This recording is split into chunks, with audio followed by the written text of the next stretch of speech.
Hello everyone, welcome to Shorthand Battle. I am Divya and I am going to dictate you a passage of 1600 words at the speed of 160 words per minute. So get ready for the dictation. 3, 2, 1 and go. Sir, the 4 specific things where I would like to draw the attention of the minister are: it has been provided in this bill that private limited companies who accept fixed deposits will be deemed to be public companies. Now, I see an amendment has come that this will not apply to companies getting deposits from relatives. But I venture to say that there are small family companies which can raise deposits from their own friends and associates. Why should they become public companies? They are not getting money from the public in the wider sense. If they are getting loans, they are small loans from commercial banks against securities. But bringing or by roping in all these companies, really what we are doing is that we are not applying the law to these companies but allowing law to become ineffective in the case of big companies, and this is precisely what is happening. For instance, in Mumbai or Calcutta, there are big corporations, companies which deserve to be closely monitored whether they are following the Companies Act or not. This cannot be done howsoever great our desire may be with a limited number of staff, and every year we probably can go on increasing the personnel in the company law department. But the administration of the act cannot be effective unless we do an ABC analysis and see that only those companies where public money is really involved are closely monitored. And there I say I am totally against this whole concept where we go on providing penalties for infringement.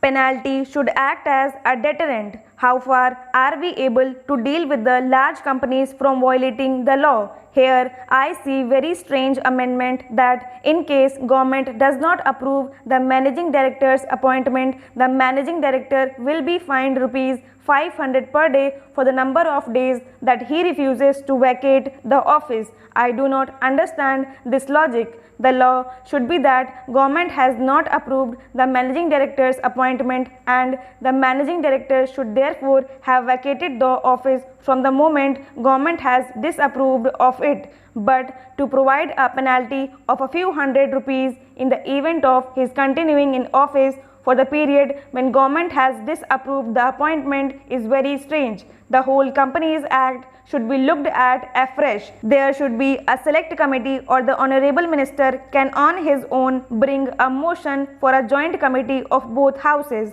Nothing will be lost if this bill is not passed immediately. The bill should be made thorough.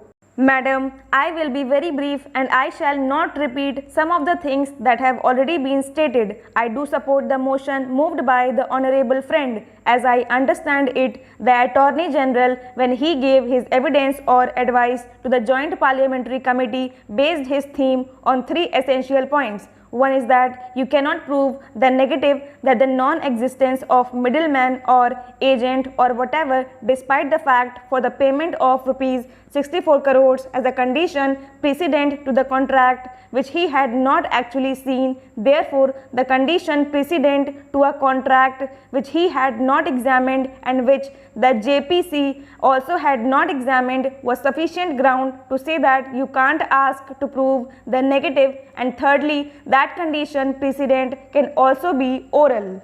These were largely the 3 essential points which raise questions which I believe only the Attorney General can answer, because the legal experts and the treasury benches would suppress their expertise and would rather come out with partisan aspects of that which is unsustainable. The Attorney General spoke of the Evidence Act.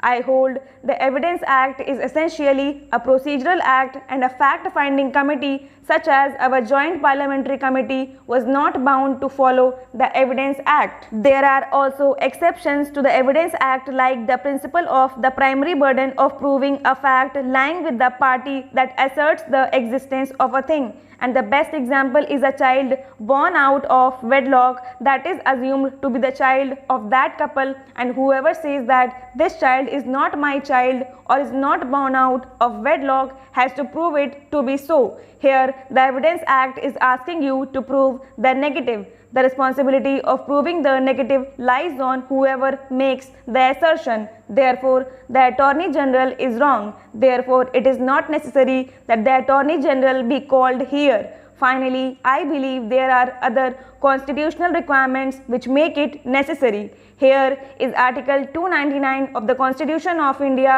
because this is related to the Attorney General giving advice that the condition precedent could be oral. It can be oral in respect of non-government contracts only. Finally, under Section 92, in fact, the Evidence Act excludes oral evidence. It is totally contradictory to the spirit of the Sachar Committee, which had a very socialist approach. It is contrary, if I may submit with your permission, to the thinking of their own Prime Minister. I do not understand who is the author of this bill. I do not understand how this kind of omnibus bill without direction has been brought. This is one of the most poorly drafted pieces of legislation that I have come across. I submit that apart from these things, if the Honorable Minister may allow me to submit, I have seen in the administration of companies, for smaller things they are more particular. If a particular company is not filing some paper on time, promptly they will send a notice. But there are some other companies which I know of which are not repaying their depositors. Depositors are knocking at their doors and nobody is listening to them.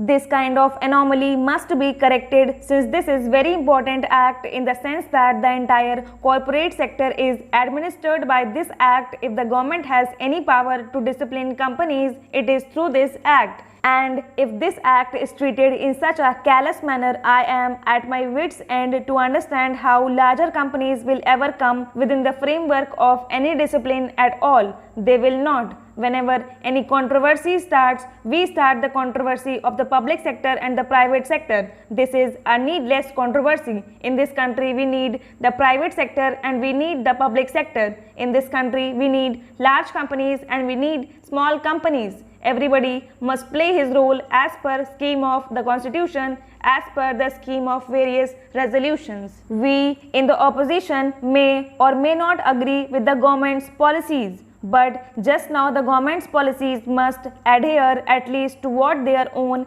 avowed objectives are. This bill does not even conform to their own pattern. It is strange to me. I do not understand how these provisions have found their way into this bill, especially in relation to entire corporate deposits and loan, just because a few High Court judgments have clearly stated that a loan is different from a deposit. The reason you are giving is that this bill also includes the provision to plug loopholes and remove some lacunae. This is not a loophole or a lacuna. Loans and deposits are two different things. But by an act of Parliament, we are trying to change the context and the meaning of the entire corporate operations or functions.